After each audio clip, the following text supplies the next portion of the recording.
Howdy! How's everybody out there in YouTube land today? I'm puttering along with my poor old bum leg and just come in here and thought I'd knock out another pattern for you on these canvas boards. This is Artist Loft canvas board that I got at Michael's. These are 5x7s that I'm working with. And what I'm doing is I'm doing quilt patterns on these little canvas boards. I've already done a couple, and let me get them up here so you can see the ones that we've done so far. We did the maple leaf yesterday, and the day before we did this snuggle bunny. And so that's what we're doing with these canvas squares, or canvas 5x7s. Now this one we're doing today is called the hourglass. And I'm going to go over again how you do your grids. You find your pattern that you want to use. And in this case, this one is the hourglass. So I sized up a piece to see, what I wanted to do. And I could have gone smaller than this, just done, a little something here in the center and then more border on it. But I wanted to show as much of this pattern as I could on this board. And I could even draw it out and not leave a border on it at all. But I like to work in squares. And 5 inches is as wide as our canvas is here. So I said I'd use 5 inches. And we know that the board is 7 inches long. So I measured off 1 inch on each end of the board. 1 and 1 is 2 plus 5 inches makes 7. All right. So it's just simple math in how to do this. Then I measured in 1 inch intervals going one way and then 1 inch intervals going the other way. And I drew my lines. Now, since this is an hourglass design, we have to have X's in each of the little squares. So I just laid my straight edge down. Straight edge is your friend in these cases. I laid my straight edge down. See, and you don't just do one square at a time. You do the whole grid. And you make sure that you got your straight edge lined up with where your little marks are. And get that a little bit square there. See? And it goes from one corner to the other corner of the little grid. So that's how we do that. Let me get the straight edge out of the way here, because my straight edge is a big old straight edge and it tends to get in the way if you don't move it. There we go. Now, I've got all kinds of paint up here.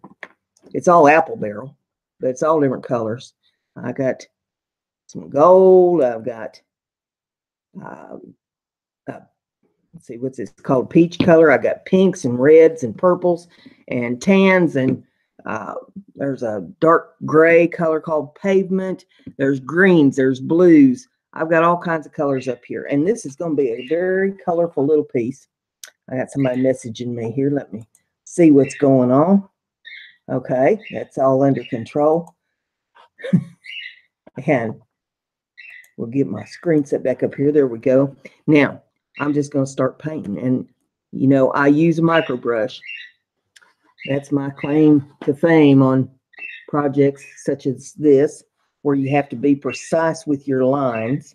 You don't want slopping paint over your lines, so you just have to do it like you was taught in grade school. A lot of people say, oh, I don't have patience enough for that. Well, listen, did you learn to color when you was in school? Because if you did, they taught you the first thing you got to do is stay inside the lines.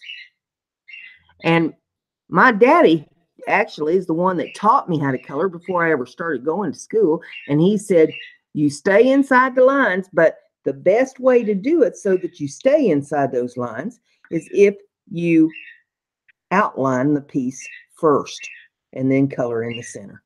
So we're going to take a little of this color paint. This is called Caribbean.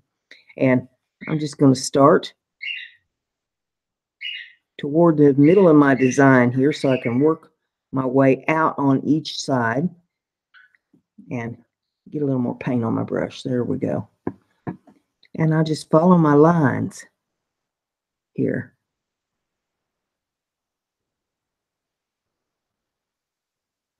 And I'm just going right over top of that pencil line because I don't want pencil lines to show. when this is all painted. Now see, I did that, just outline the piece, and then we'll go along this edge back here. And then we color in the middle. Just using a paintbrush. It's no different than if you're using a crayon. You could even color these, you know, if you felt so inclined. Maybe you don't have paint. Maybe you got a box of crayons. Color them in. You can use your markers. You can use all kinds of stuff on this. It doesn't have to be acrylic paint. You can do whatever turns you on here with these. Now, I'm going to do these so that I've got one color on one side and one color on the other side. You'll see what I mean here in a second. See my hourglass shape is going to be one color. And then the hourglass going the other direction on it will be another color.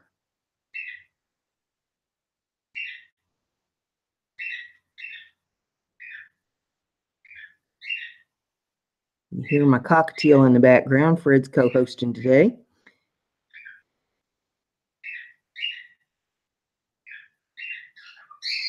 He's having a conversation with himself. I guess he figures if he has a conversation with himself, at least he's got some intelligent answers. That's what I say when I do it.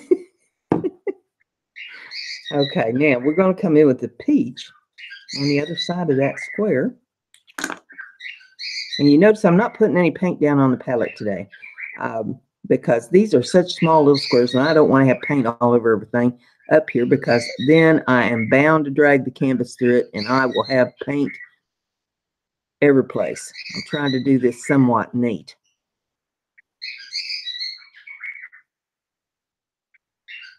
Oh, he's talking to the dogs.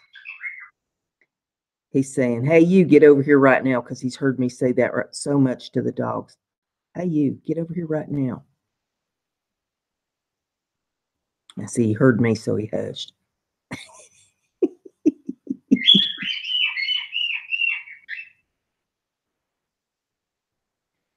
Now he's doing bird calls.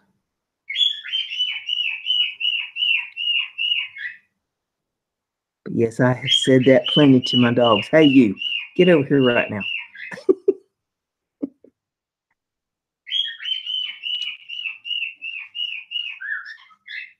My dogs thought for a long time that their names was come here or get over here.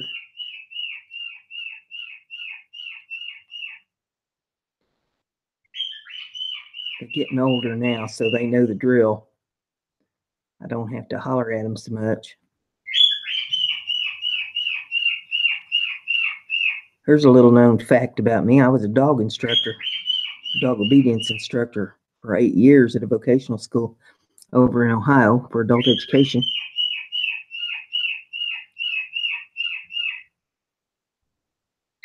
I still have people asking me to train their dogs for them, and I've got too old. I'm too ate up with arthritis now that I've tore my legs all up with tearing the ligaments out of them. It's just out of the question. But boy, I spent a lot of time training dogs in my day. I've thrown out more ribbons and trophies from dog shows than most people could ever think about winning.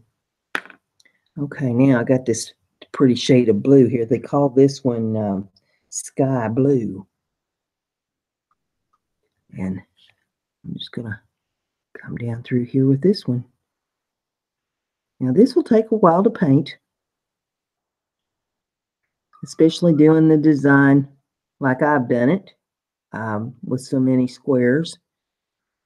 There's 100 triangles in this because I got 5 across, five boxes across and 5 boxes down, and 5 times 5 is 25.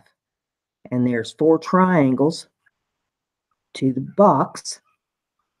25 times 4 is 100. They don't teach math in schools the way they did when I was a kid. you was encouraged to learn to do it in your head. Calculators was just coming out when I was in high school, and we wasn't allowed to have them in the classroom.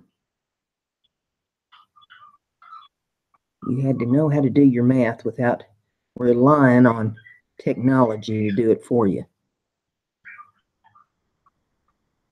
And I'm still amazed to this day, the kids that can't make change that's working in fast food restaurants.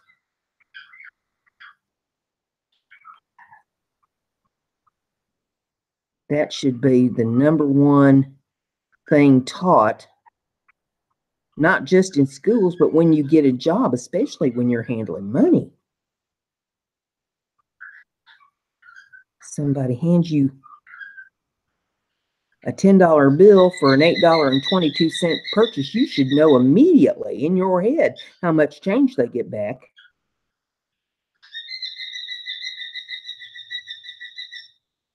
And yes, it's $1.78. I know people are sitting there trying to do the math. Holy moly.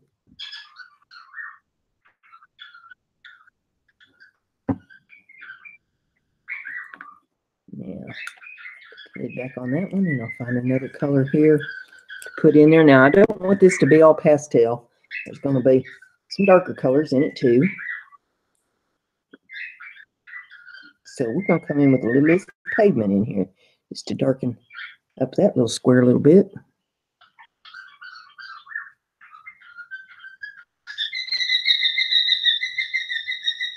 Well, Fred's just being colorful today, isn't he? This little conversation.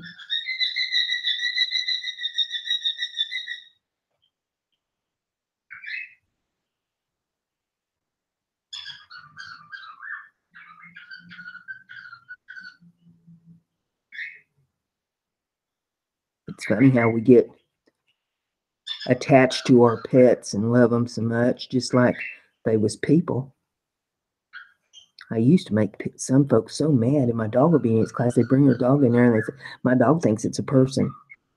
And I tell them, no, your dog knows it's a dog. You think it's a person.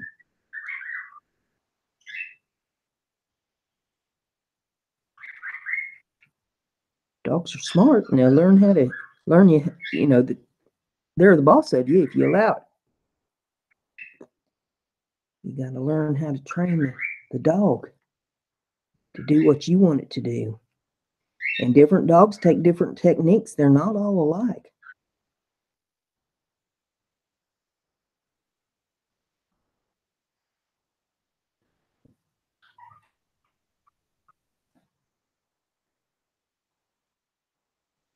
But I've had a lot of really good dogs in my day.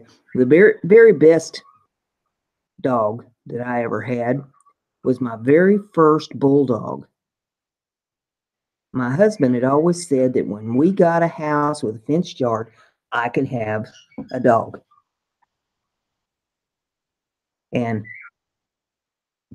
he didn't want to fool with a dog in an apartment. You know, many of them don't want pets to begin with. And if they do, then they want big deposits and all that. And he wasn't wanting to deal with all of that. So he said, we get a house with a yard, fenced yard in it, and then you can have a dog.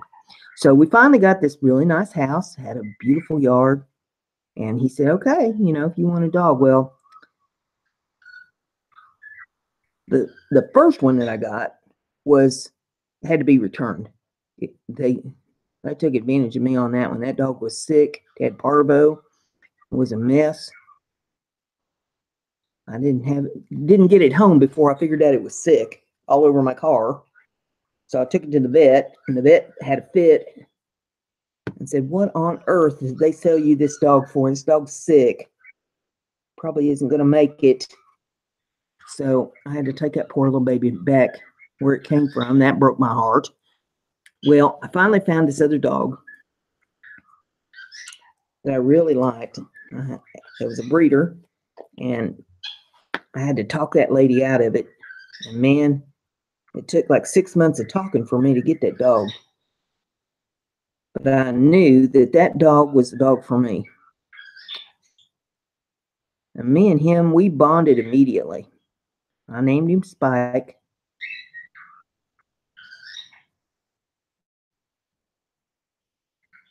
And you talk about man's best friend. Now, I'll tell you what, that right there was man's best friend. I've had a lot of dogs since I got dogs now, but there's never been one that has compared to him. He was smart as a whip.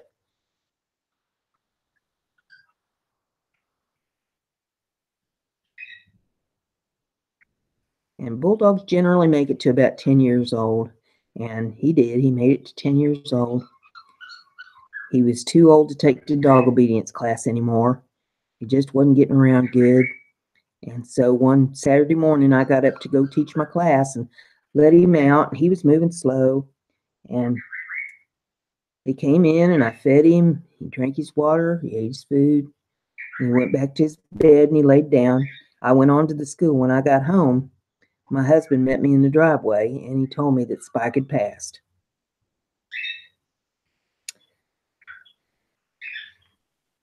Broke my heart. And still to this day, now that was back in 1994. And I miss that dog still.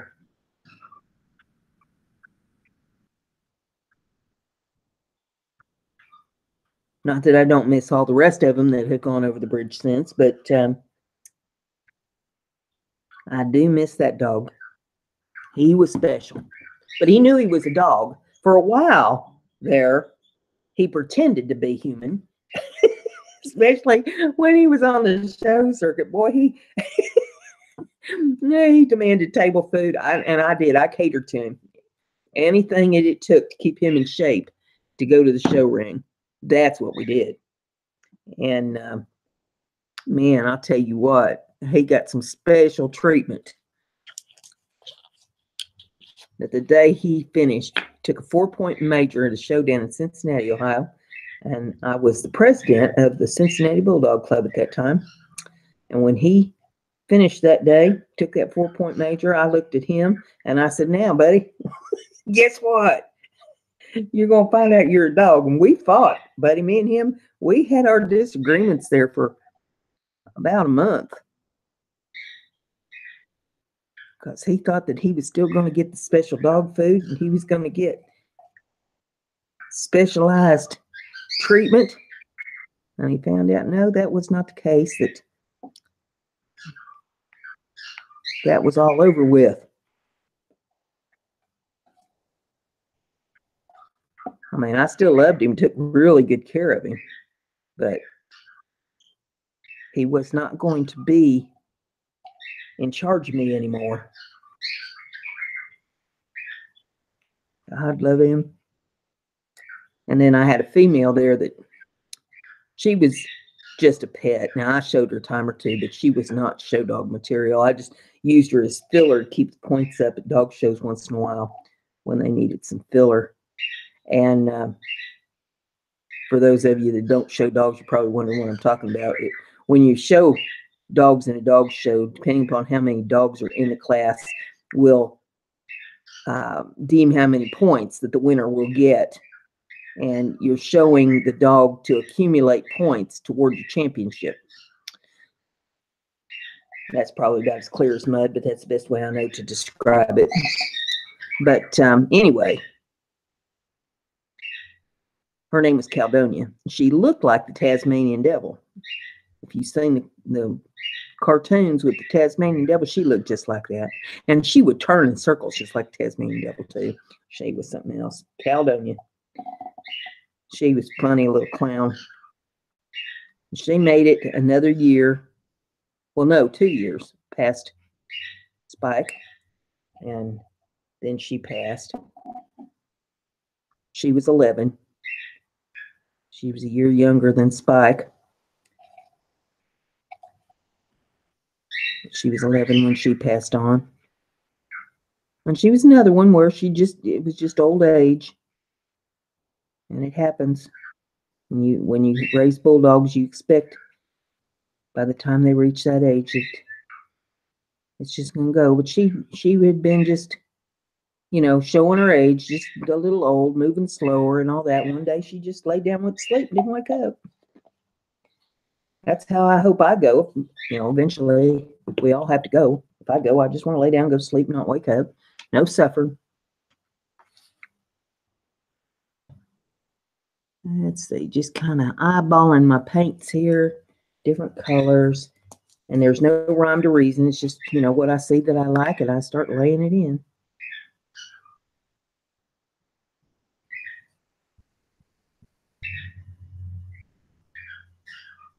Well, come on, paint.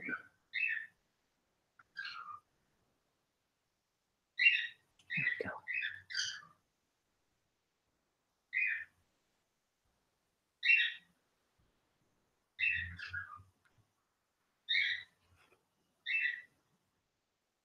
Yes, we do get attached to our pets. And I've had some nice cats, too.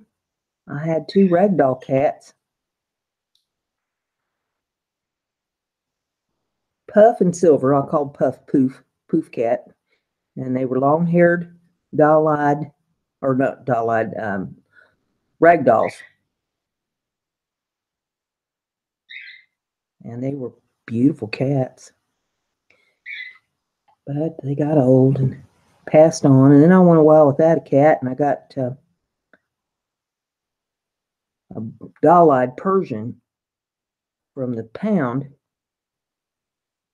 Well, not the pound. It was animal shelter. One of them no-kill animal shelters. And funny story behind me getting her. She actually had been picked up by somebody that I knew, and they showed me a picture of her, and oh, they was proud of her, really liked her. I saw him a few weeks later, and I said, well, how'd it work out with that cat? So, oh, took that cat back. That cat's crazy. I said, what do you mean? He says, oh, she hides all the time, wouldn't come out. I have to go and hunt her up. And he says, I don't want a cat that's friendly. I don't want a cat that's hiding. And I said, well, you got to give cats their time. You can't rush a cat. And he says, oh, I took her to the vet, and the vet said to give her a week, and if she didn't straighten up, take her back, and I took her back. Well, I know better than that. I've been around enough animals. You have to give them their time, and whether it's a week or month or a year, it's going to take them however long it's going to take them. You don't rush them.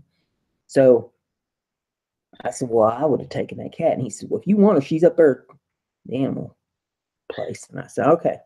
So when I left work that day, I went to the shelter there, and I asked them about her. Yep, they had her. I said, well, then I want to see her. So they took me to where she was, and she was a little standoffish, with good reason, because they explained to me that she'd been picked up originally as a stray, and then some people come and they had a bunch of kids, and she didn't like the kids, and so they brought her back, and then this other fella had come and got her, and he didn't like her, so he brought her back. So, she had her belly full. I couldn't blame her. I wouldn't like that kind of treatment either. And I said, well, I'll just take her.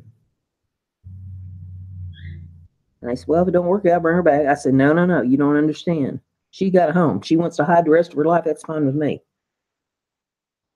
She will have a home now. No more of this dragging her around.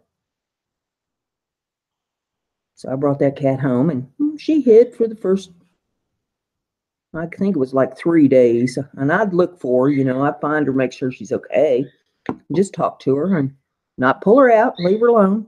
I had her litter box there. She's using the litter box. And I had her food and water out for her, and she'd found them and was eating.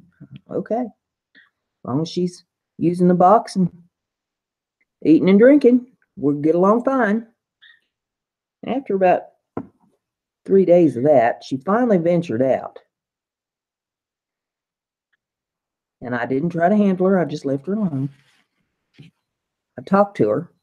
She'd sit across the room from me and stare at me. I think she was testing me, see if I was going to try to chase her down and rub around on her and all that. Yeah, I just talked to her.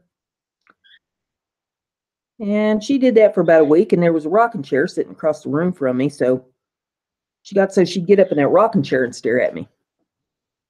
And I just talk. And that went on for about a week, and then she ventured to the end of the couch. I'd be sitting on the couch. She'd sit on the other end of the couch. And I talked to her, and just you know, nice and calm. Not rush her, not push her. And then she finally got so she'd get up on the end of my bed at night. She never bothered me at night. Now, this guy that had got her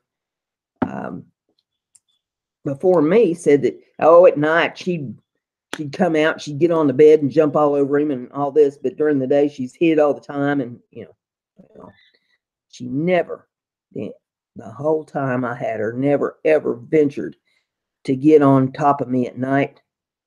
She lay at the foot of the bed.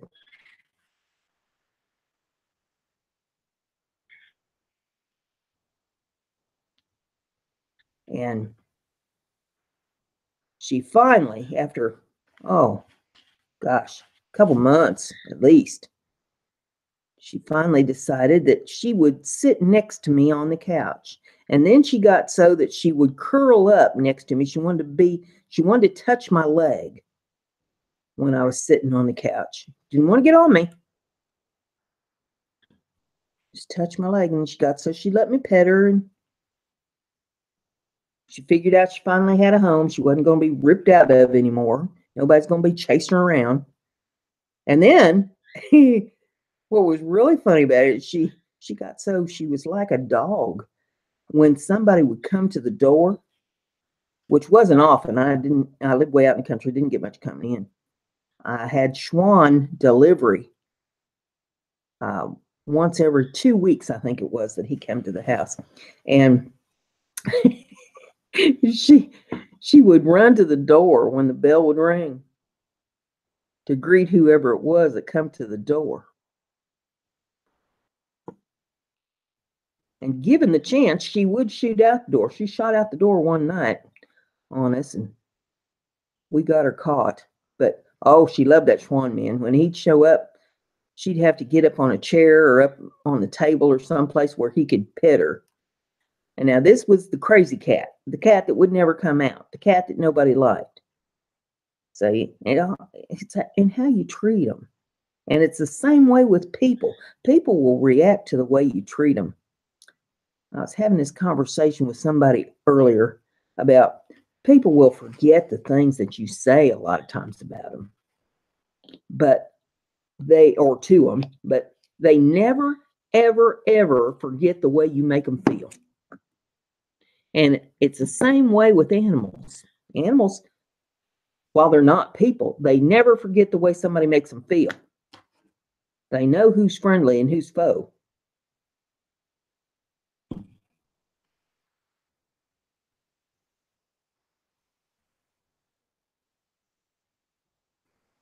And that cat's name, oddly enough, was Mrs. Bigglesworth.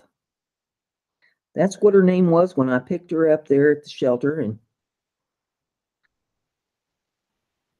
she was an old cat. She'd been around for a while. And I didn't have heart to try to change her name at this point. She'd been called Mrs. Bigglesworth all of her life. So I just left her name alone. It's not the kind of name I would have given her, but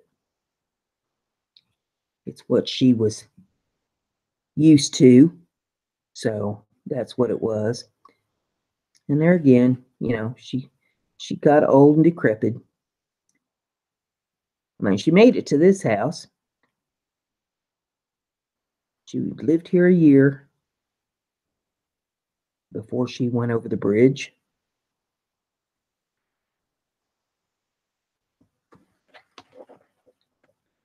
But she was a fine cat.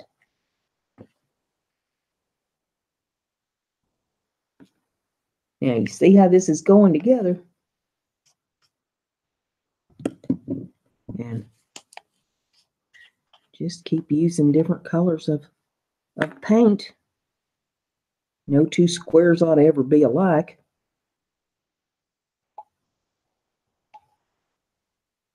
But you can adapt a pattern from a quilt out on a board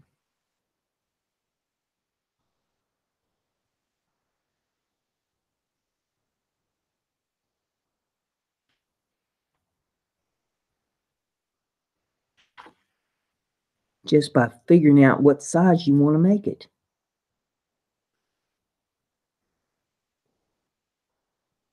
Now, I could have made these squares 2 inches by 2 inches, you know, and done it a little differently.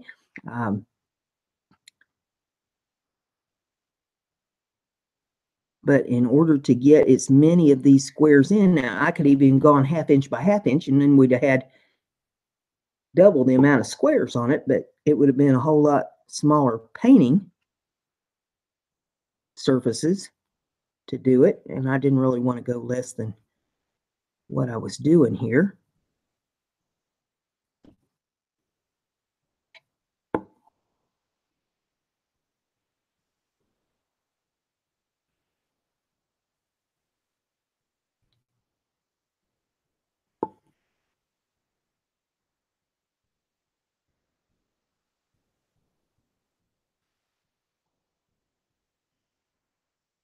Yep, I think that's all I want to put on that one.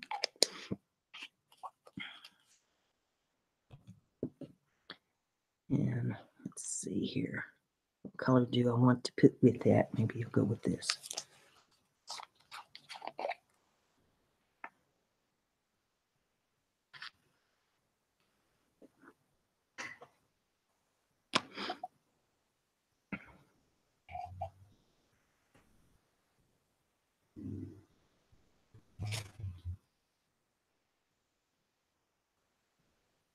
And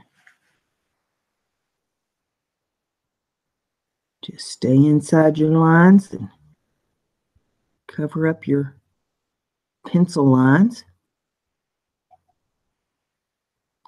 And just keep moving with it. One step at a time. People say, oh, I don't have patience for that. Look, you take it one step at a time.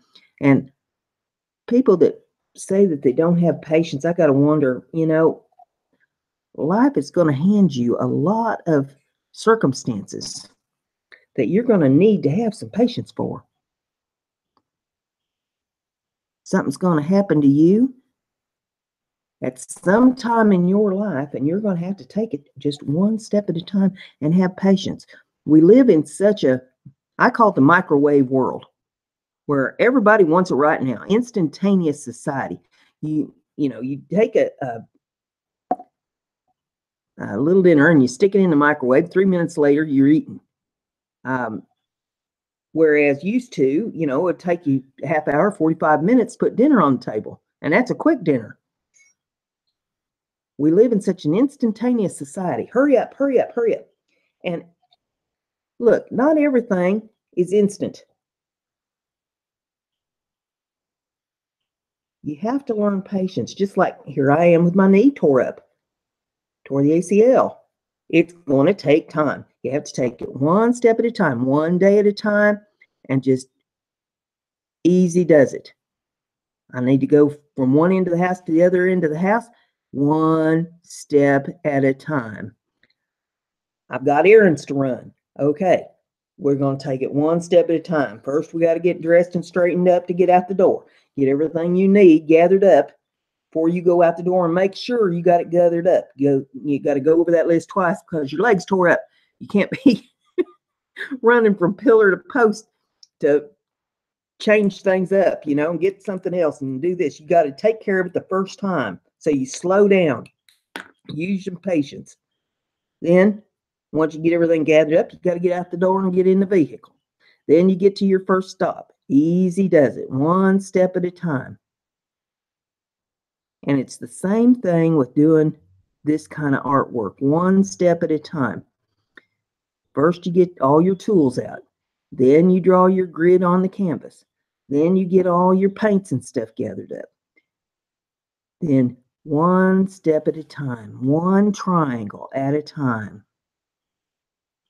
And you ease the paint in there, nice and gentle. And before you know it, you have the whole thing painted and done up, and you have a pretty piece of artwork.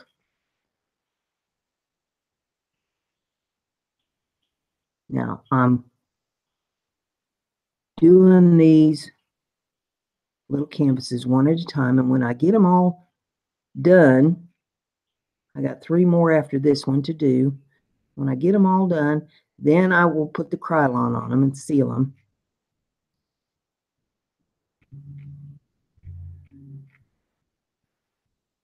I may take another little look at them and make sure I don't need to touch up any paint or anything on them before I do the Krylon.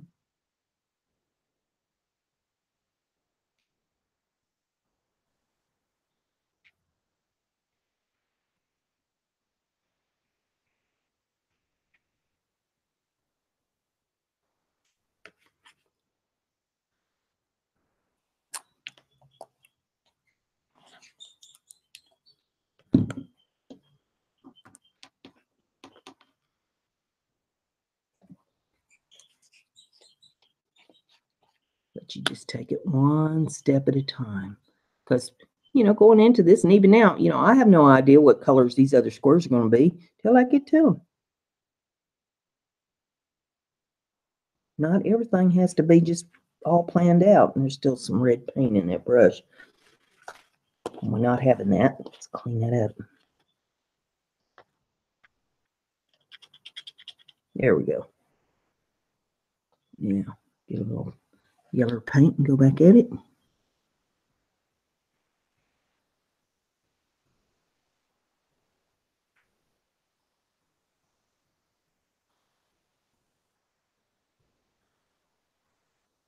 Well, there we go.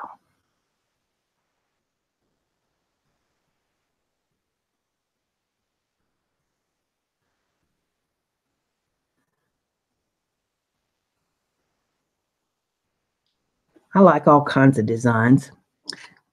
Flowers are one of my favorites, but geometrics are really cool designs. Let's see, I got a little red drug over in that, so we're going to fix that up. And I'll take my dry, clean brush and clean that up a little bit right there. There we go.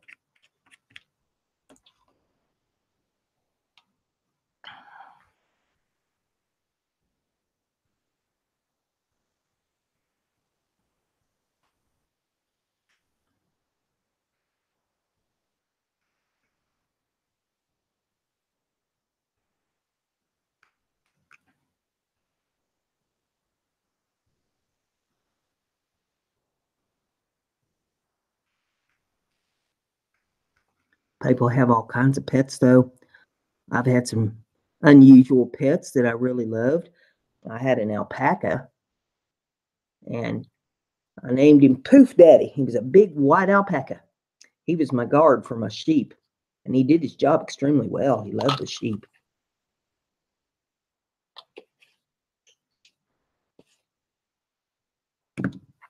But he was all business. There wasn't no playing about him.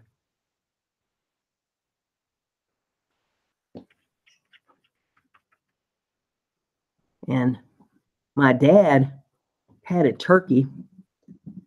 We named her Turkey Lurkey, a hen turkey. She lived on the front porch just like a dog. And she'd chase cars in the driveway when they pull in, just like a dog would chase a car.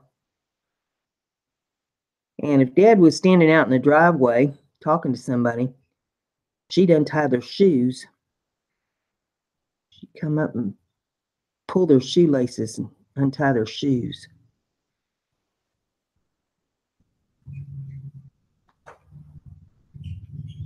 Dad would get so mad at her up there on the porch because you know how turkeys are, and they're poultry, so they poo wherever they're standing. And she would have the front porch a mess, and he's always having to hose the porch down. So I wish she'd go to the barn. I'll never forget old Turkey Lurkey.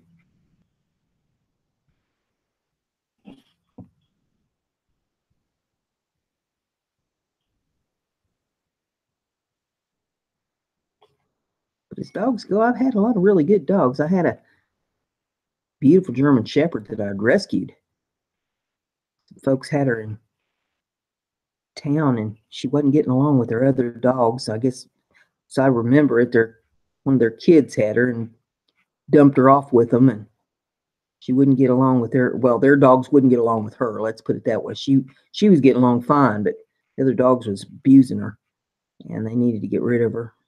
So I brought her home and trained her as my main dog that I took to my obedience classes with me. She didn't have a name when I got her. I named her Maud. And Maud's worst problem was that she wanted to chase cats, and I wasn't going to have any part of that. Back when I was on the farm, I had some nice farm cats, keep the rodent population under control. And Maud decided that she was going to chase the cats, and I decided that it wasn't happening. So one day I had her out, and I had this big lot just north of the house where I did my dog training, and I had her out there. We was practicing long sits and downs on a 20-foot lunge line. And I'd put her in a down, and I had walked to the other end of that 20-foot line. And the idea of it was that she wasn't supposed to move out of that down until I gave her the command to sit and then to come. Well, she saw a cat, and she took off past me to the other end of the 20-foot line. So she had 40 foot of headway there. She was going full gallop, and she hit the end of that line. I had planted my feet because I knew what was coming. When she hit the end of that line, she did a flip in the middle of the air, landed on her back, knocked the wind right out of her. Of course, when she landed, I went running to her, see if she broke her back. She was fine. She winded. She never chased another cat. I said, well, I guess this is how we learn, you hard-headed thing. Told you over and over again not to be chasing them cats. It reminded me of those cartoons where they had Spike the Bulldog and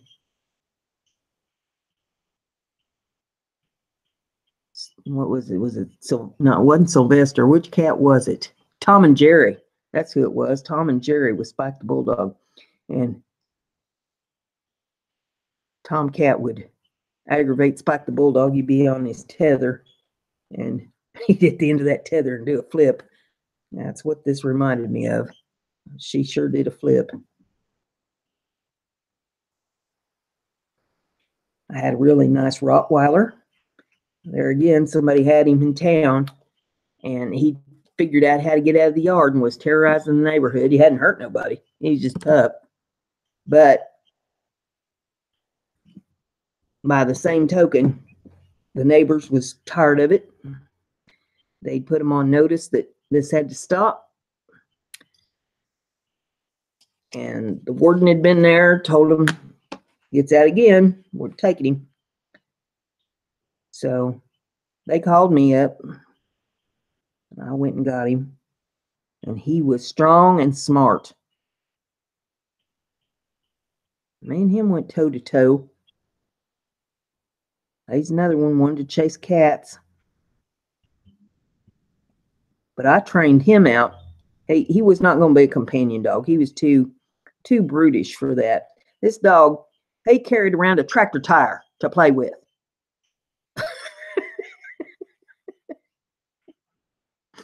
He'd eat rocks and aluminum cans. I mean, oh my God, talk about a brute. And so I trained him out as a guard dog. And he went to live at a detail shop's yard. They'd had a lot of trouble with break-ins. And I explained to him how I trained this dog. I gave him all the commands, told him everything they needed to know about this dog. And I said, now, if he don't work out, you bring him back, because I know that not everybody's going to be able to handle him. But if you do what I tell you to do, you're going to get along with him. And the guy called me back a couple weeks later. He says, hey, this is the best dog I've ever had. He does everything you said he'd do. Ain't nobody breaking into my yard no more. And I was pleased as punch that that dog had found him a really good home and that I was able to help make that happen for him.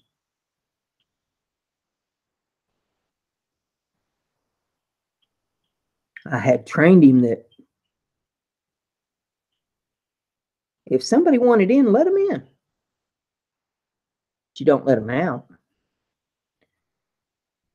You hold them there until the boss shows up. And he was good at that. He knew his job.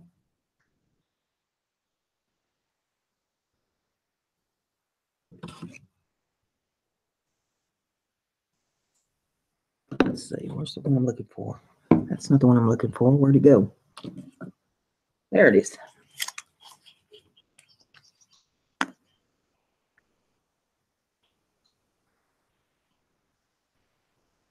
Right now, I've got 3 Australian Shepherds, and one of them's getting up in years. He's 14 years old. And he's showing his age. And I know it won't be long till he goes over the bridge. I've got 2 of his daughters here. They're going to be 8 years old in August.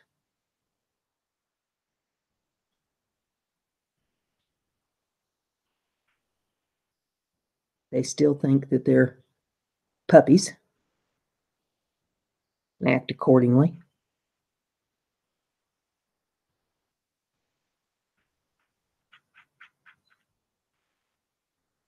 I've spent a lot of time training them.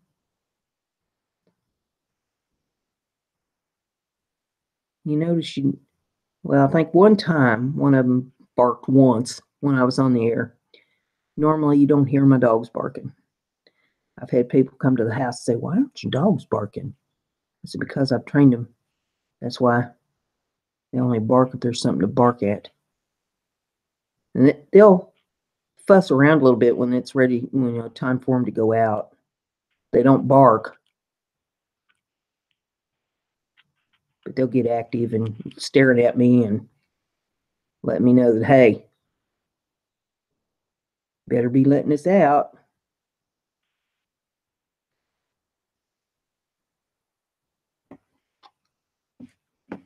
We have ways of making you cooperate.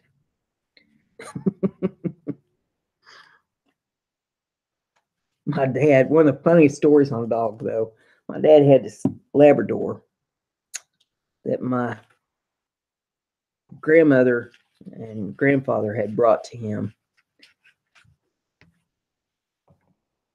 They owned a lot of rental property, and somebody was moving into one of their rentals, and they had a dog, and my grandparents told them, "Oh, you can't keep that dog." And they said, "Well, we don't want to take it to the pound. What are we going to do?" And hum haw. And they said, "Well, we know a place, farm that'll probably take that dog." So they brought that dog out to my dad out on the farm. Black Labrador. He was an American Labrador. The difference between an American Labrador and an English Labrador is an English Labrador has much bigger body and head than what an American does. This was an American. A good dog. Dad named him Bert. Well, I'm not sure if Dad named him that or if that was his name when he came there. But anyway, his name was Bert. And Bert loved it on the farm, being a Labrador and all. And he liked to follow the tractor. Dad rented a lot of ground down the road from the farm there. He had about 300 acres rented. So, down the road he'd go to the other farms that he was renting and do his plowing and disking and planting and harvesting and everything he needed to do. Well, Bert would run right along behind his tractor. And one day Dad's going down the road, and one of the houses that he had to pass had some cur dogs. And them cur dogs wasn't friendly. And his dad is passing this house with the cur dogs. Bert's running along behind the tractor, and Dad's like, oh, Lord have mercy, poor Bert's probably going to get whooped out here. And Bert picked up speed as he got closer to that house.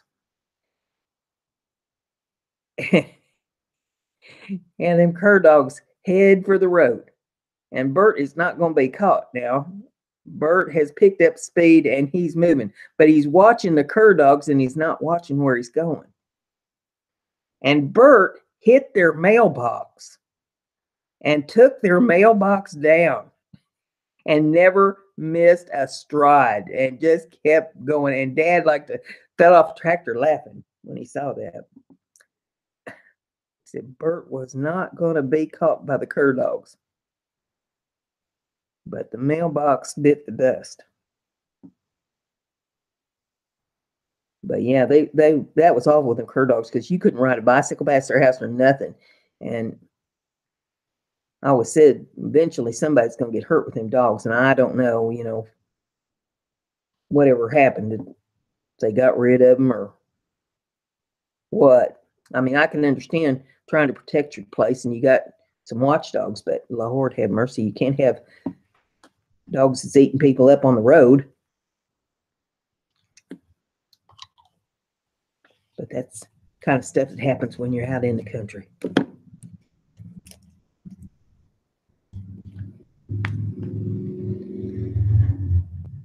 Okay, we're going into line number 3.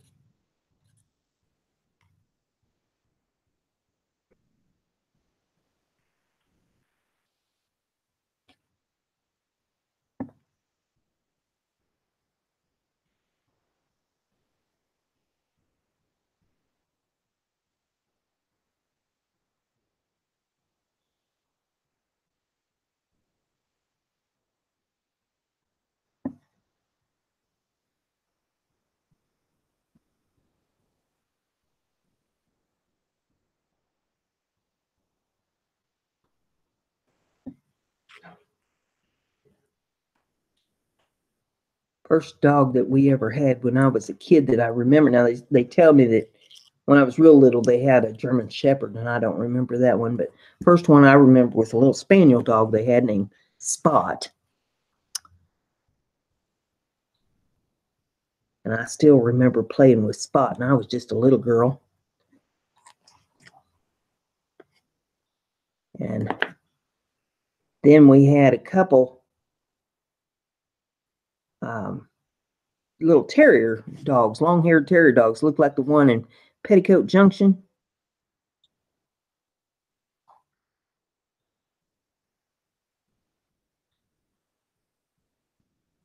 And I'm trying to remember the name of the first one that we had.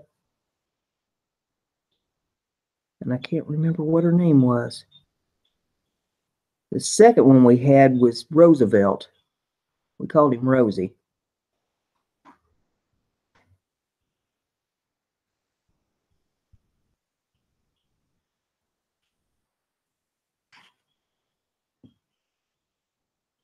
Rosie got underneath the tractor tires one day and got himself bruised up really bad. He went out and hid underneath the oil tank in the yard for a couple of weeks. Didn't see him. He finally came out, and his belly was all black and blue.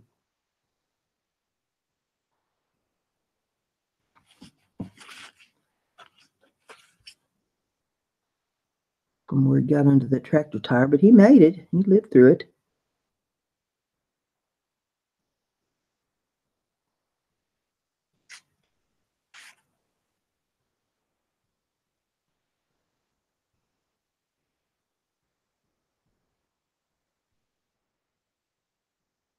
Your lighter color paints are more forgiving than your darker color paints.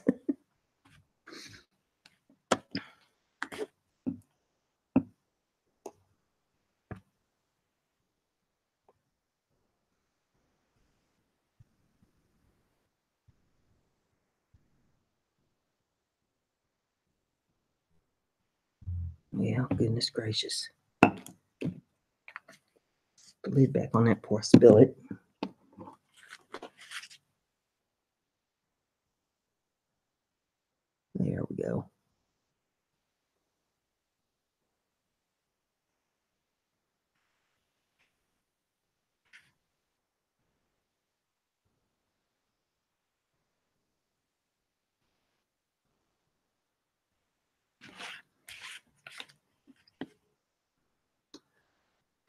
that's kind of messy. Let me get a clean paper towel going here. There we go. Wipe that down good.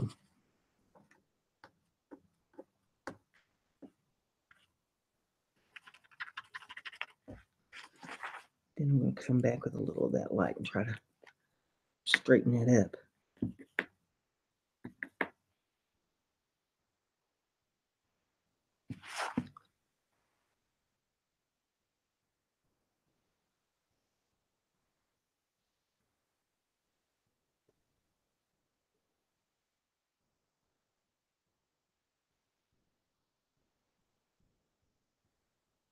That's better. Maybe not 100%, but it's better.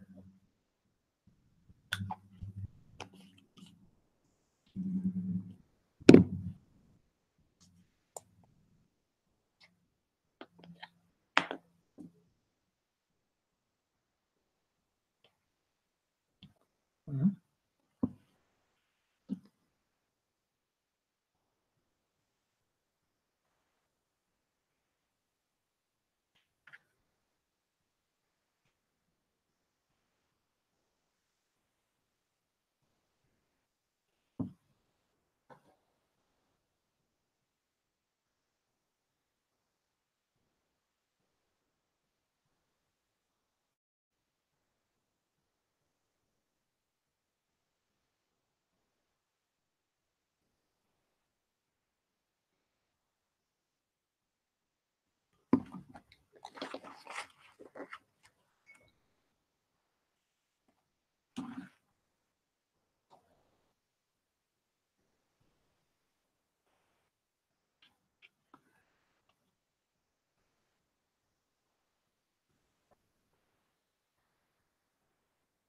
there we go. Just laying that in.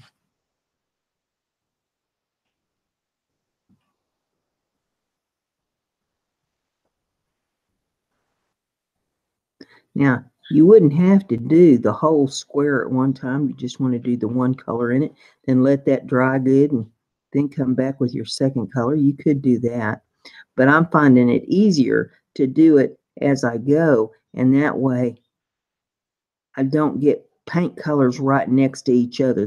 That's my main concern here, is that I don't want to get like, see, I wouldn't come in here with yellow because that'd be right up against that yellow. So I want to try to keep my paint colors separated on the piece. Oops. Knocking everything over here. And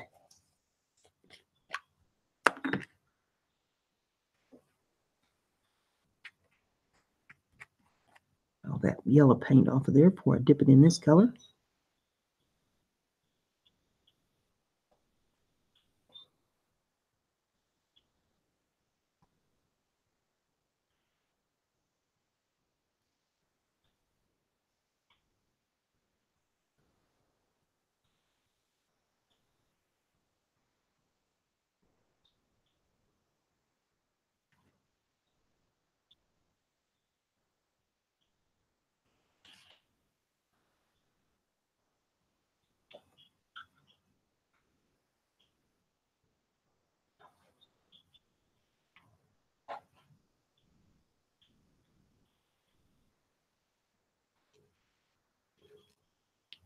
My dad was a dairy farmer, among many other things that he did. He raised some hogs and raised some beef, and he did land farming, and he worked at a factory until the factory shut down, and then he went to work for a fabricating company until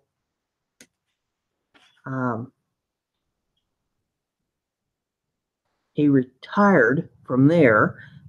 They kind of forced him into an early retirement. So he left there and went to work for the county. So he was retired twice, plus he was still dairy farming when he had his stroke.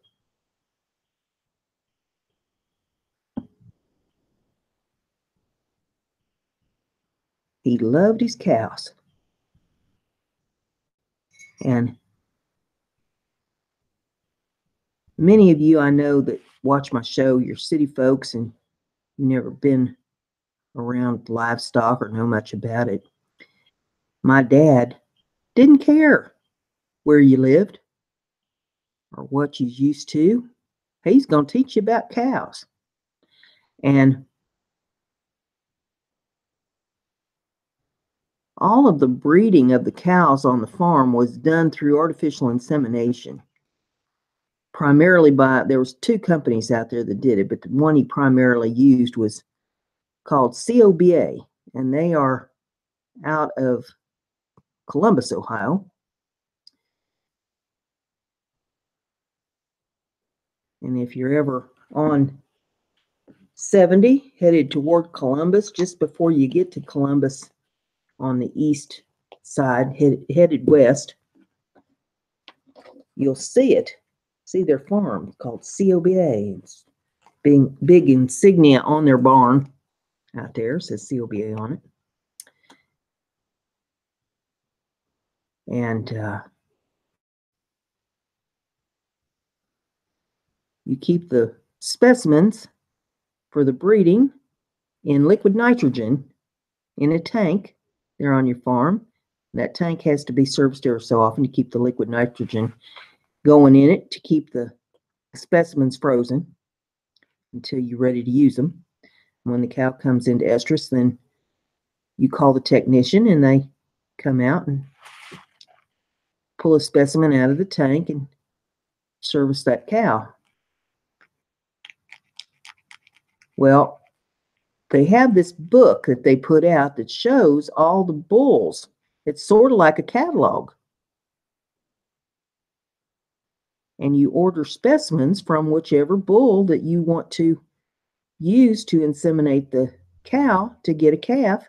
And it tells all the aspects of the bull in the description there for calving ease and the size of the udders and production and all different kinds of things there that you would need to know.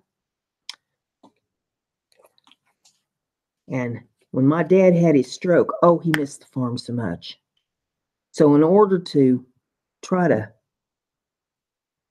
calm him down a little bit, give him something else to think about besides the fact he'd had the stroke, took his bull book to the hospital for him.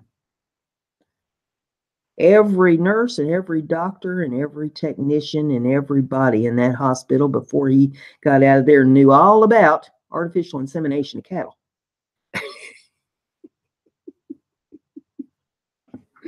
It was the word of the hospital that if you wanted to know about inseminating cattle, you needed to go up to Mr. Gibson's room.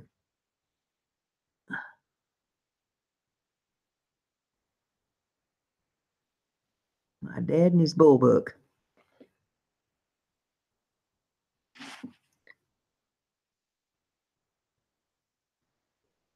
My dad was really proud of me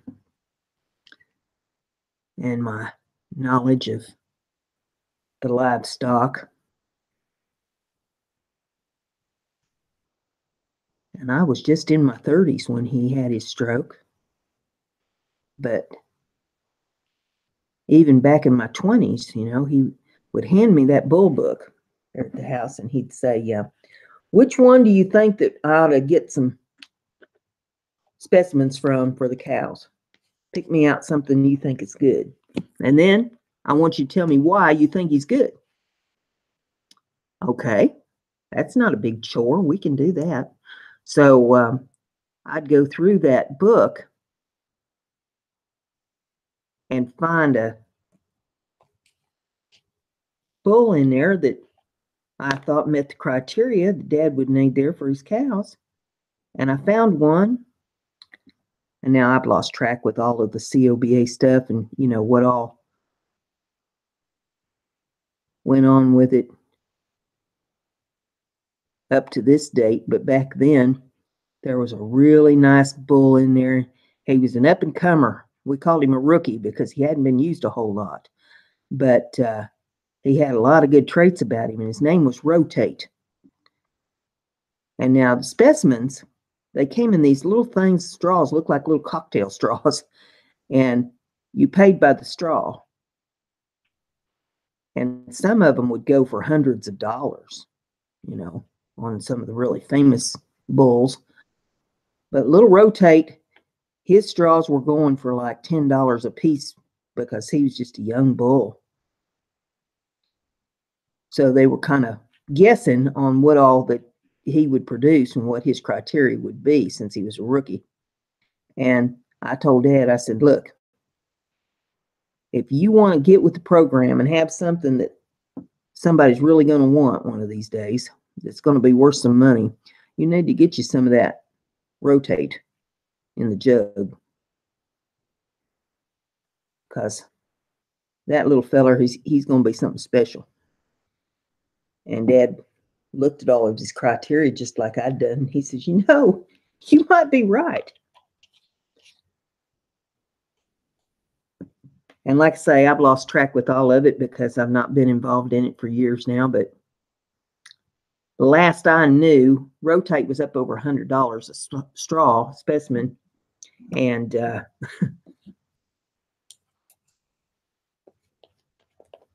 he was pretty special to have. That's not the one I want. Switch them up here. Whoops. Go with this one. And Dad had some fine calves out of that bull.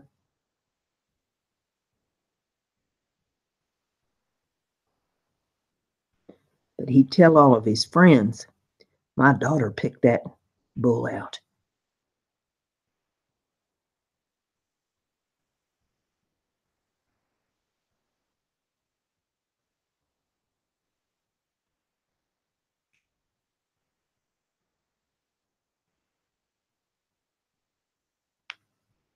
I was way better at picking bulls out of the artificial insemination book than I was picking husbands.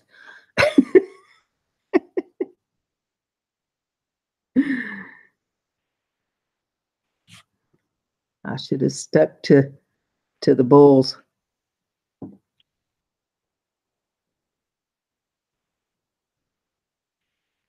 Picking husbands was not my forte, that's for sure.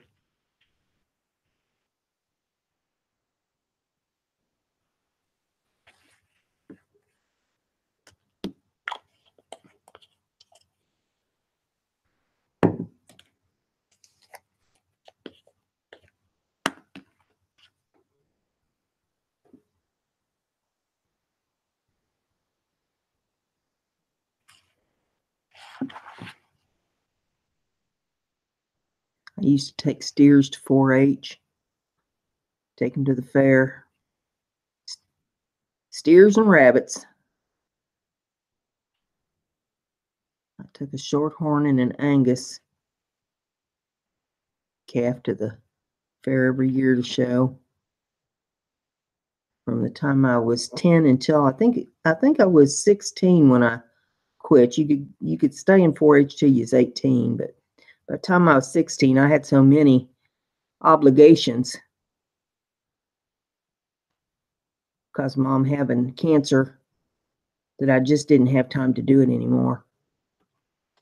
Because I had a house to clean and take care of, and school and garden and feeding the family and everything that I had to do.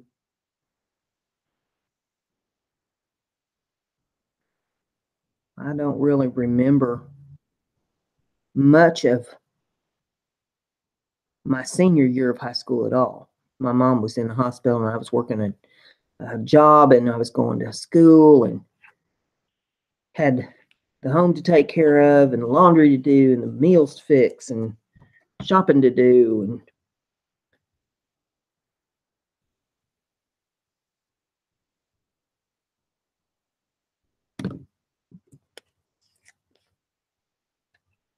I've talked to people I went to high school with. They said, do you remember so-and-so doing this and this and this and this happening in our senior year? No. My senior year, I even went to the vocational school. I didn't go to the regular high school because I was learning a trade. They don't offer that class anymore, but it was called Cooperative Office Education, and it was a 1-year course. And they taught how to use office equipment, office machines.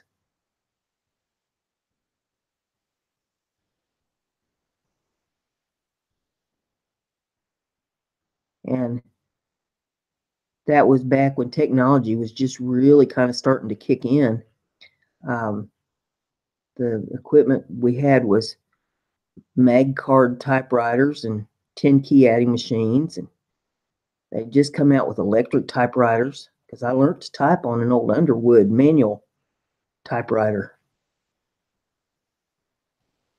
I know many of you don't even know what that is, but look it up, Google it. I'll show you what an old Underwood typewriter is. You'll say, holy smoke, she grew up with the dinosaurs. Close. We just did not have the technology that y'all are used to. I'm trying to educate myself a little bit. I'm going to have to talk to a few people and get some information, because I'm kind of betwixt and between. I think I need a smartphone or a tablet, not a notebook. I know I don't want a notebook because I got a laptop.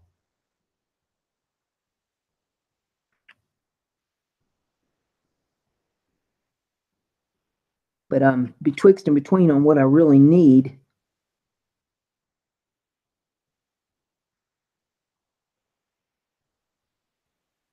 I don't want to have to use my Wi-Fi for it.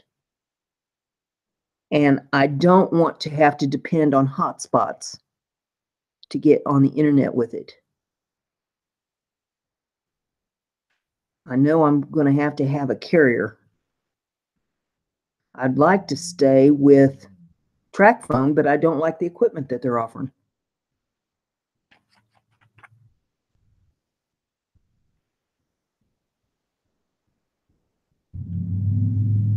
So I'm probably just going to have to call them and talk to them a little bit.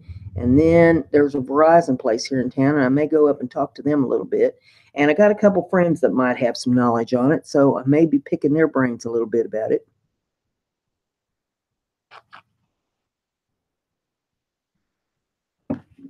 And making a decision on what I'm going to end up getting.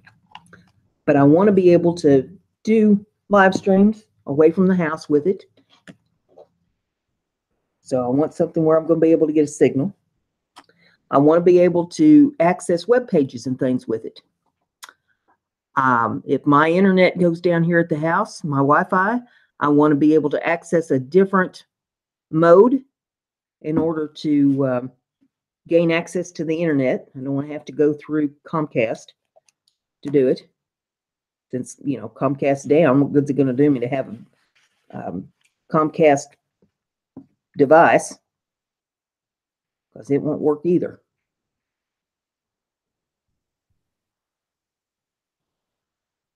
And I don't like Comcast anyway. Their service is just not reliable.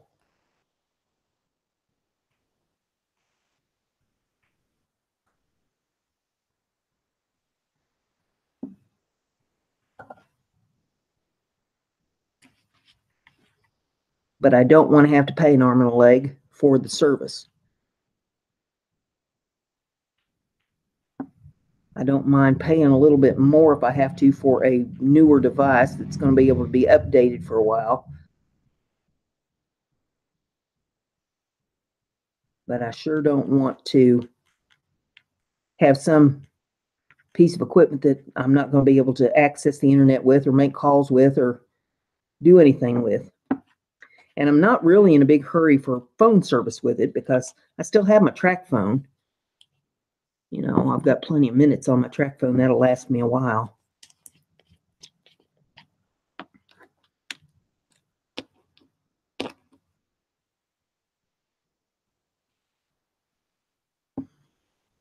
But I do need to be able to access the internet with it if I need to. And I wouldn't mind having it so that if I wanted to be able to access something with it when I am doing a show, that I would be able to use the phone to do that. I've seen other people that have a phone where they can get online and do things and they don't have to tie their computer up while they're on the air or filming or whatever they're doing.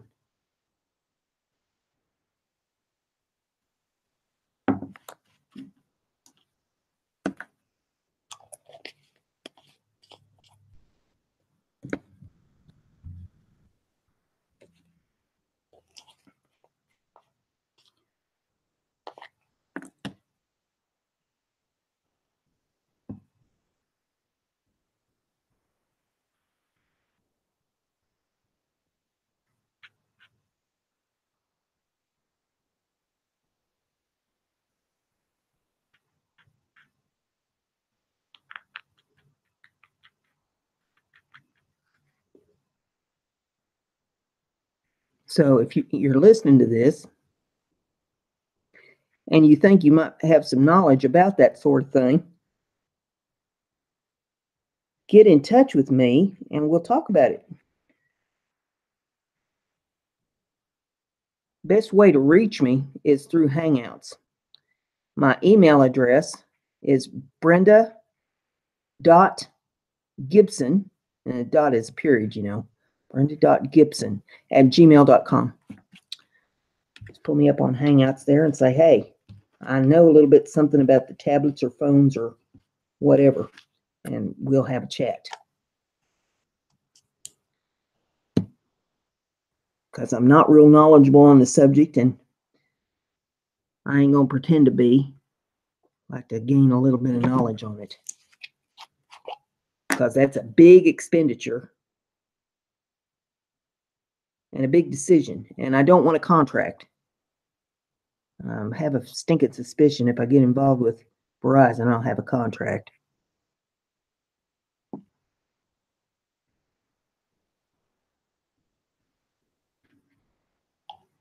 But I'm thinking that whatever kind of device I get, I want it to be one of those unlocked devices in case I want to change carriers down the road. I'll be able to do that.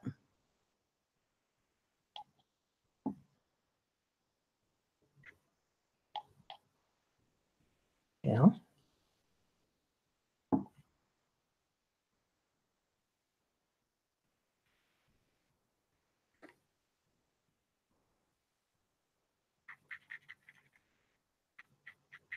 You see how I'm laying that paint in, and I don't have any one color against the same color in any of my squares.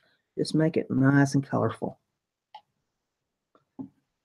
And that's how Granny used to do her quilts too. She didn't like to have her colors bunched up unless that's what the pattern called for. You know, you might need to have a row of purple or a row of pink or something like that in your quilt. But, you know, if it wasn't calling for your colors to be next to each other, then don't bunch them up. Leave a little variety in there.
So we just keep switching colors up and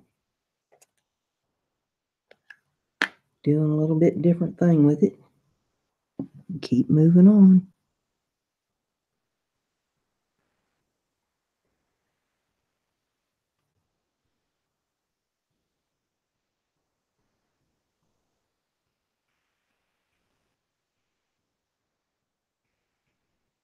I was just thinking here about how Granny used to do her quilts piecing by sitting in front of her little TV set. This was back in the day when you only had a couple channels on the TV. And she'd sit there in front of that old TV in her rocking chair. And she had all of her material and stuff laying there beside her. And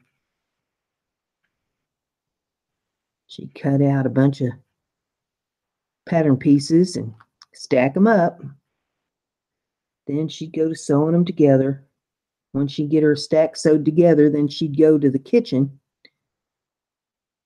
where her iron was. She had a little ironing board set up. And she'd iron them out. She'd watch her TV programs. And I was just thinking about TV programs and stuff that used to be on. Most of you folks have never heard of some of these shows, but it was Arthur Godfrey's Amateur Hour, Queen for a Day.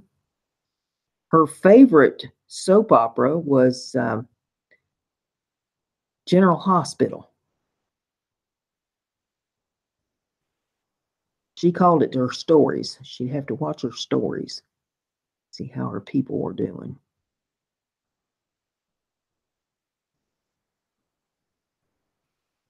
And on Saturday nights, we'd sit there and watch Jackie Gleason show.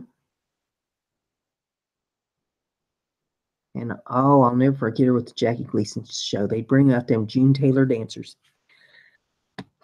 Lordy mercy. Poor Granny. She'd say, Lord, have mercy. Would you look at that? She said, one of these days, mark my word, one of these days, they'll be walking around on the TV, nothing on. They naked as the back of my hand. She'd stick her hand out and say, naked as the back of my hand, I tell you. Yeah, she's right.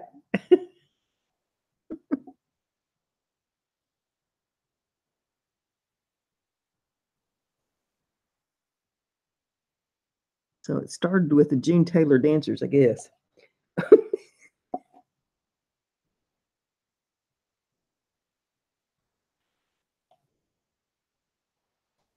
Yeah, come on now.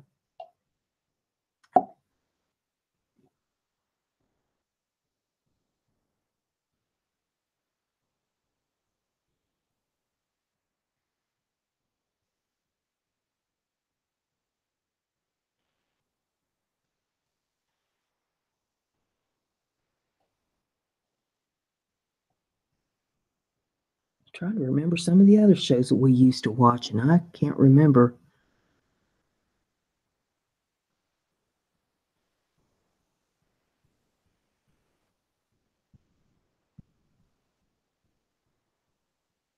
I know sometimes she'd just turn the TV off. She gets aggravated. She'd say, there ain't nothing on that thing worth watching.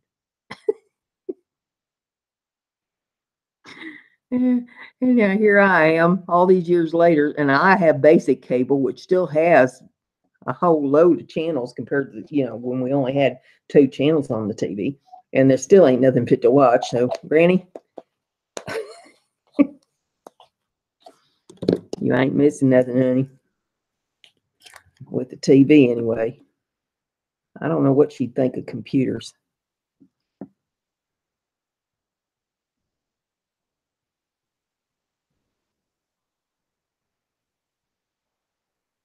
She passed in 1977.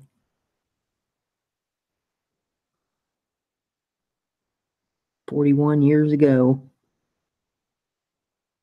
Whole lot has changed since then. She never did drive. My mother took her to town every week for her groceries, and doctor, and wherever she needed. My grandpa, when he was alive, he drove a Studebaker. And I still remember as a little girl riding in the back of the Studebaker when I go to town with him to get their groceries, sitting in the back seat. They didn't have much money. My grandpa was a farmer, and he just had a little plot of land, about 26 acres. Part of that had the buildings on it. And he raised a few hogs, maybe a calf or two once in a while. But they didn't have hardly any money. And I can remember Granny'd want something at the store, and she's afraid to spend the money for it. And she'd say, Pa, can we afford that? And he'd always say to her, look, if it's something you want, go ahead and get it. You only live once.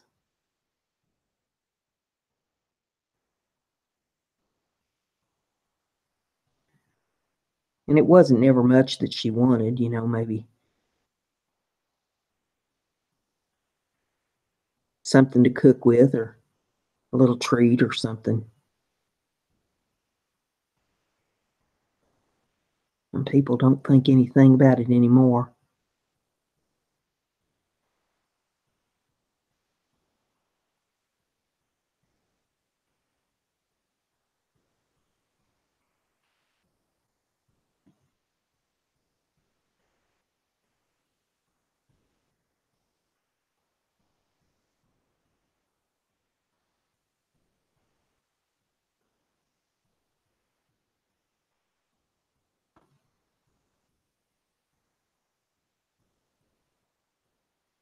Well, the darker the color you go with, the more unforgiving it is on your lines. Tell you that right now.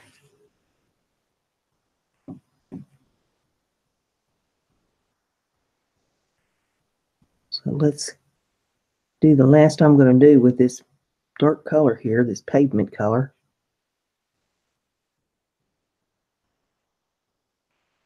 So I can put that color back.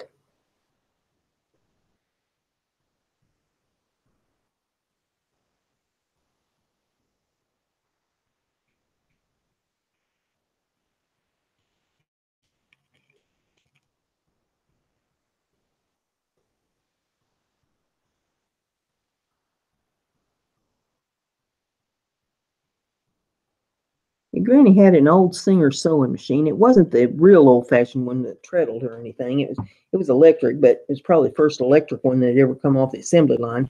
And she didn't like to use it. She liked to sew everything by hand. No, that's not the color I want either. Let's see. We gotta go with here. Let's do this. No, I don't want to do that one either. Decisions. Maybe come in with this color.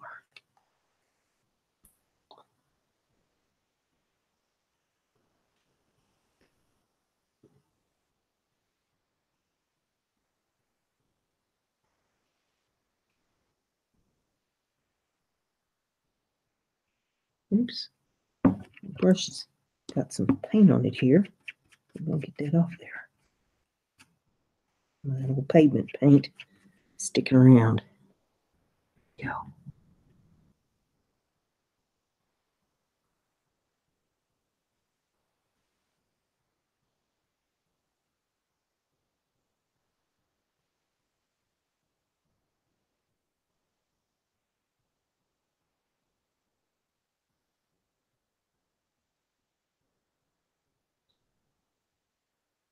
We had a old electric sewing machine at the house, and I don't remember what that was, if it was a Singer or what it was.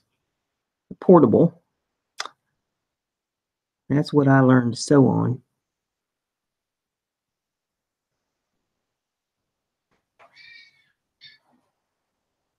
I've got a really nice sewing machine that I haven't had out in a while. I probably need to get it out one of these days and do a little sewing with it and make sure that it's in working order. But it's one of them computerized jobs that does all kinds of fancy stitching and fancy things.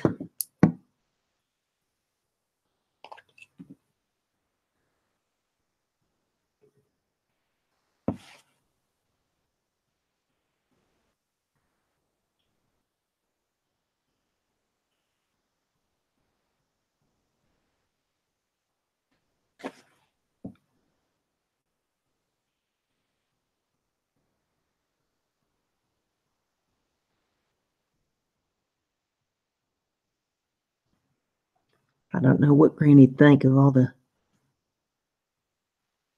fancy stuff they got out now with the Cricut cutters and, fancy die cutting machines and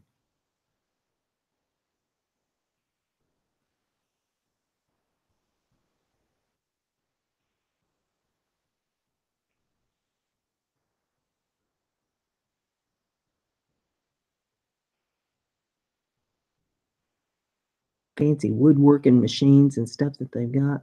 She was never much into power tools and that sort of thing, or even hand tools for that matter. She had like a hammer and a screwdriver and a pair of pliers there in the house if she needed to try to fix something herself.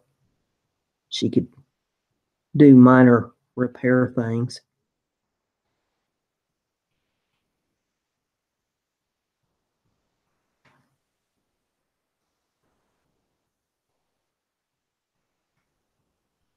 She had a cuckoo clock hung on the wall. I've got a couple of them here in the house. I got the cuckoos turned off on them, though, because of doing the shows and stuff. I know you don't want to hear the cuckoo clock going off all the time.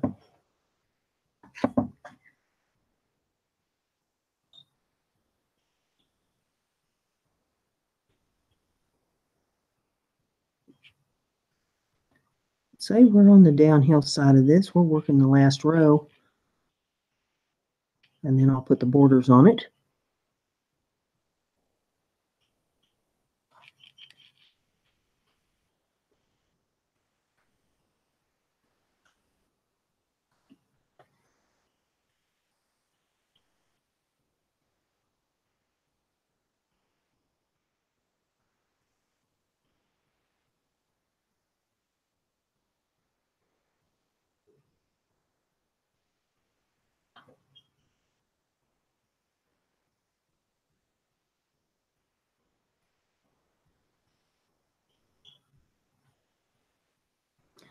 Okay. 3 more of those squares to do.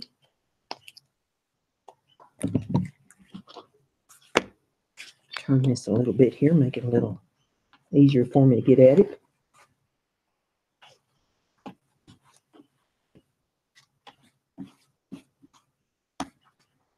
Wipe my brush down real good.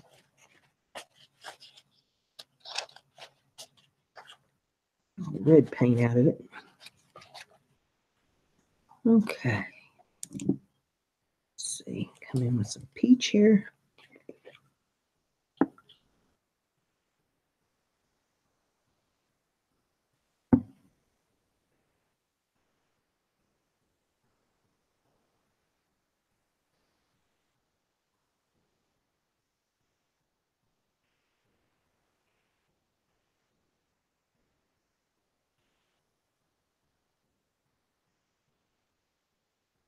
I remember my granny loved to make sunbonnets. That's the only thing I can ever really remember her making with the sewing machine is sunbonnets.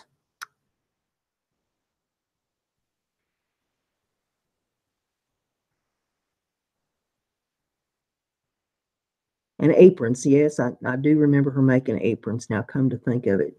And she would use the sewing machine for that. Most of her aprons were the kind that had the bib up on the front, like a little pinafore style. And she always had to have pockets in them. She said an apron ain't worth nothing unless it's got pockets in it. You got to be able to carry your stuff.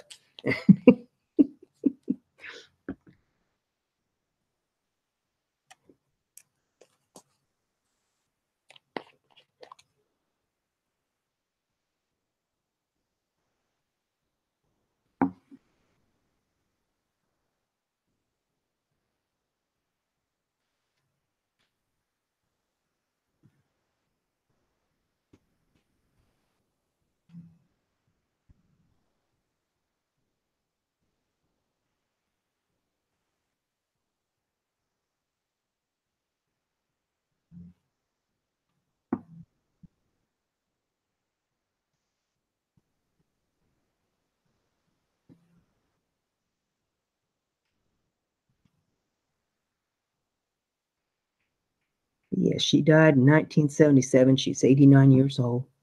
And she was born back before 1900. So she saw a lot of transitions in her time. Automobiles, electricity, telephones.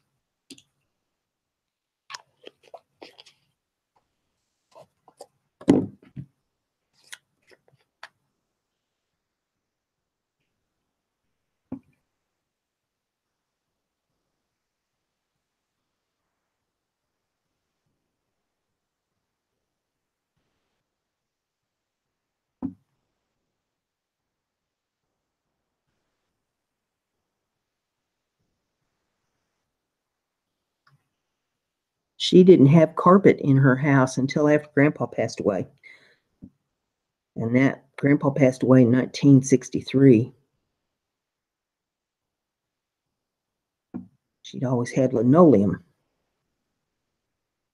because Grandpa chewed tobacco And when he spit in his spittoon, which was always an old lard can, sometimes he'd miss and he'd get tobacco juice all over the floor. She said, "Lord, I can't have carpet in this house. You spitting that tobacco juice every place."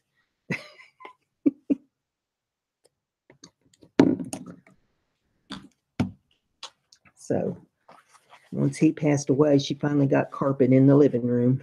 All the rest of the houses, or the rooms of the house, had linoleum and throw rugs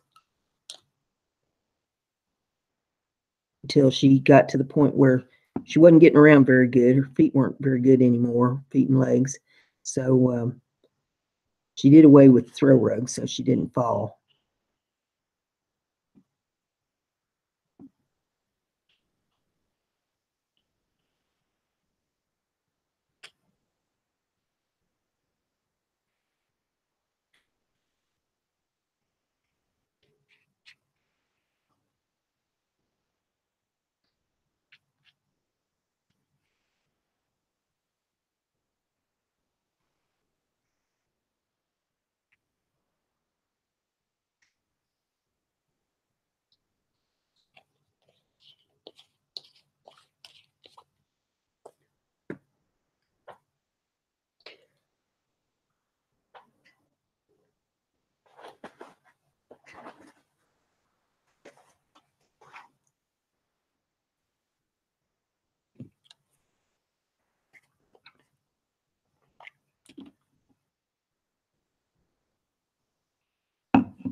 And here I go with this navy, which is not a whole lot more forgiving than the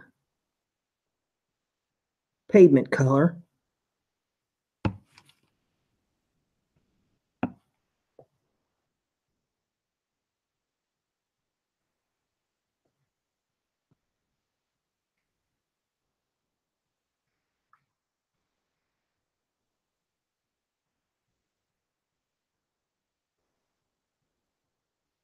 Try to ease it in there as easy as I can.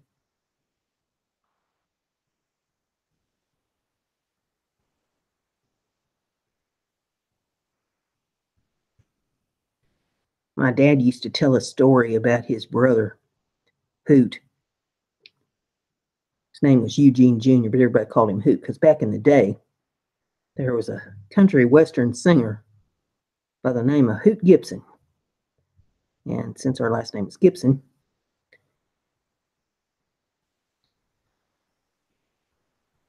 everybody would refer to Dad's older brother there as being Hoot Gibson. Well, Uncle Hoot had a mean streak in him. Ornery more than anything, more than mean, I guess. But they didn't have no money back in that era. And if the kids happened to get their hands on a few pennies to go to the candy store, it was a big treat.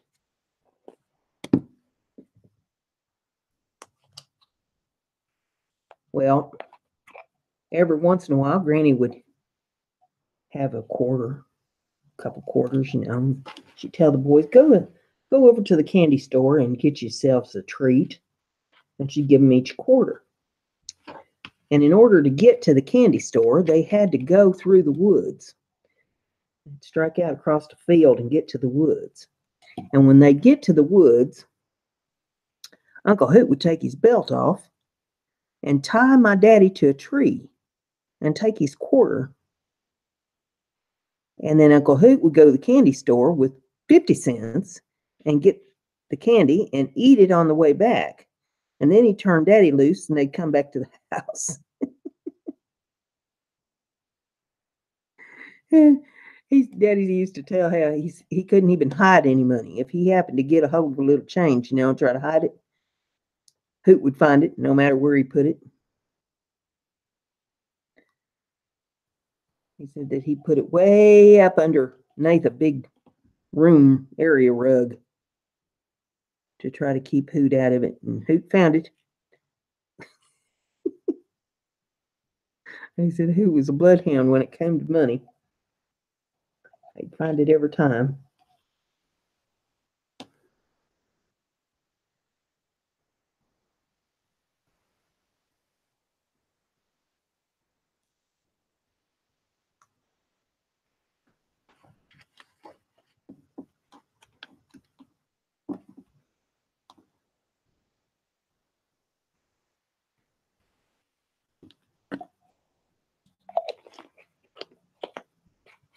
Okay, we got all the colors in. Now we got to put a border on it.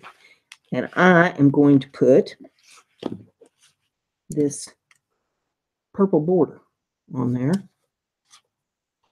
I don't know how it's going to show up on the camera. Let's see, this right here is purple. And it's showing up purple on my screen. I don't know what's showing up on yours. But in order to do this, I'm just going to lay me in a line over here to outline it. And then I'll use the brush. As a matter of fact, this I can put out on the palette because I'm going to be using a good amount of this.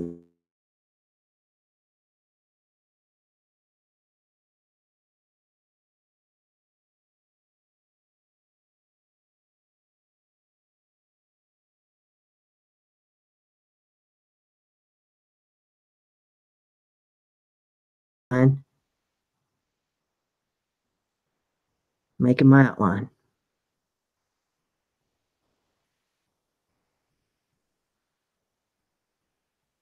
as straight as I can.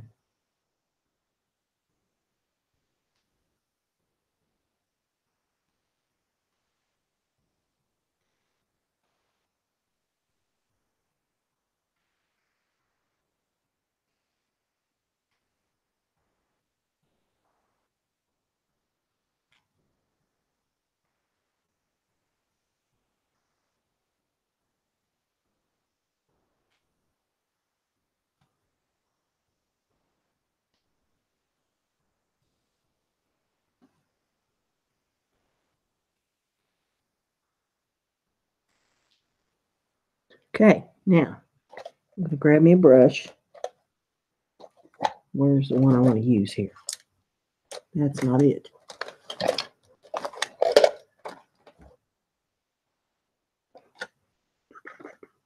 No, this will work. Grab a brush, put it in the paint, and then put some paint on the canvas. That's all I got to do now is stay this side of my purple, so I'll stay off my pattern.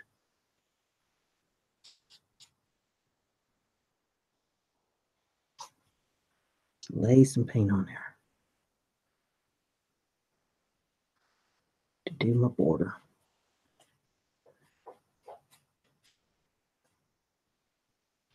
Now I might have to go over that a time or two to get all the brush strokes out of it good.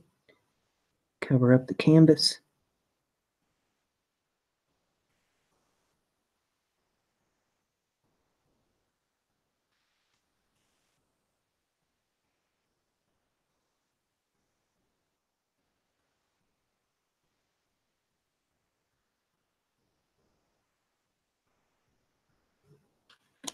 Okay.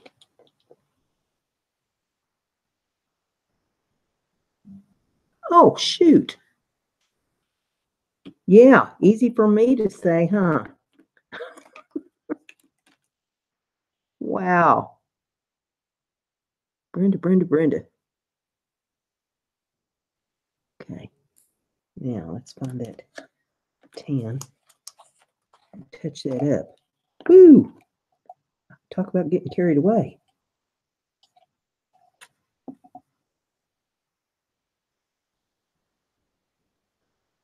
There we go.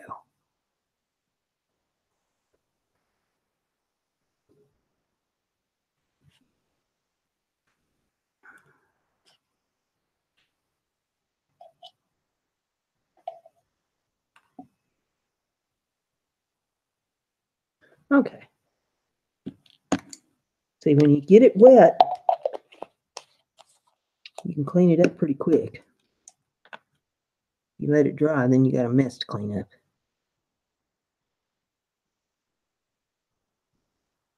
And I can see right now I'm probably going to have to put another coat of this purple on there. See, it's too light on there. So there'll have to be another coat of that go on.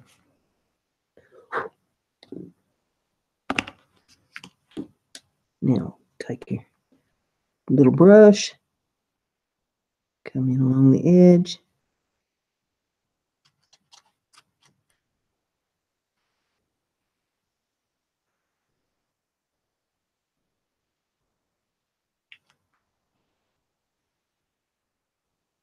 Have to, I'll grab the heat gun and dry that so I can get the other coat on it.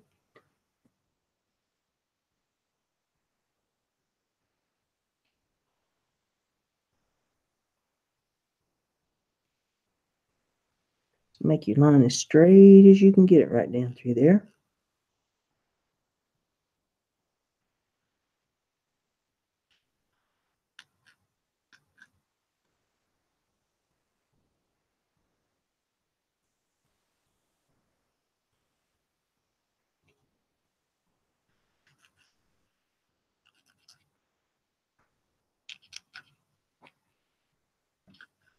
Nice thick outline on that. Try to keep my brush off of my pattern.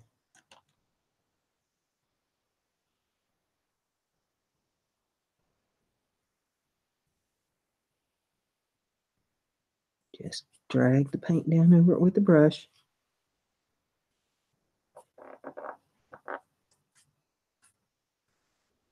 Brush it all out good.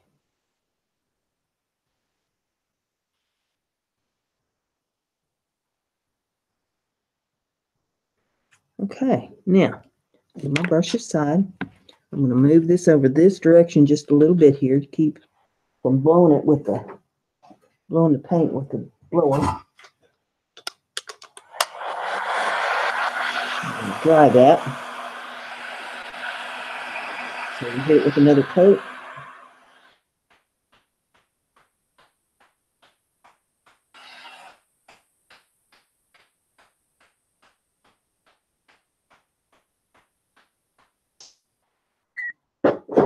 All right, that's pretty dry. Come back in with the brush. Now, see how after you get that cut on. Now, I could have probably avoided that had I put primer on this canvas first. Some gesso or even a layer of white paint.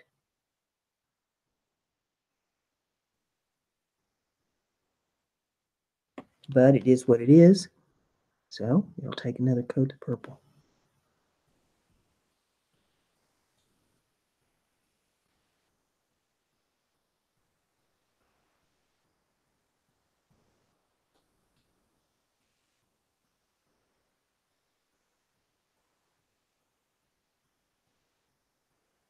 And I'm happy with the coverage on that.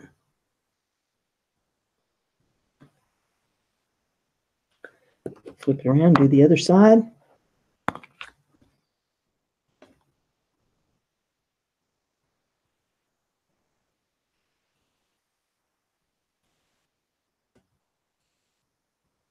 Just start at one end and work to the other.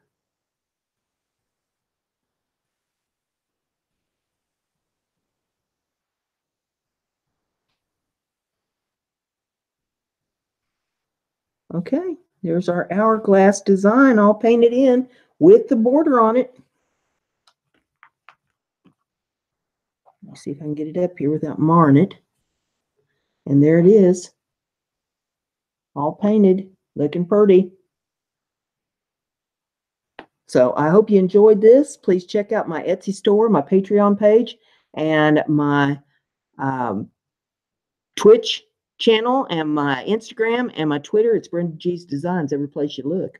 And with all that being said, there's only one thing left to say, and that's Brenda's Crafty. Be like Brenda.